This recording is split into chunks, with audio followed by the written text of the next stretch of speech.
Cora and her son Francis moved from London to Aldwinter in April in the spring, which obviously is very, very symbolic of the new life that Cora's beginning.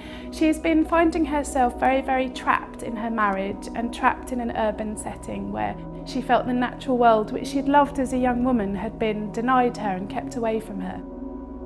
So when she goes down to Aldwinter and she finds spring burgeoning in the hedgerows, it represents this new life that she's encountering.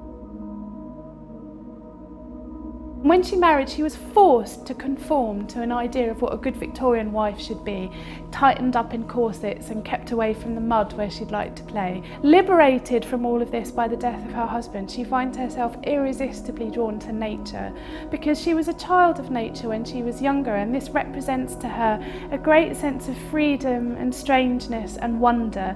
And when she's out on the Essex marshes, she finds strangeness and beauty everywhere. Everything seems to her to be wild and free rather than the constrained and polite life that she'd been forced into from a very, very young age.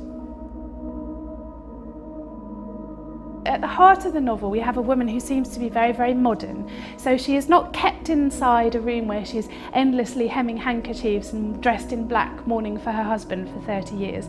But she is interested in politics, she's interested in science, she has liberty to go out and pursue her interests.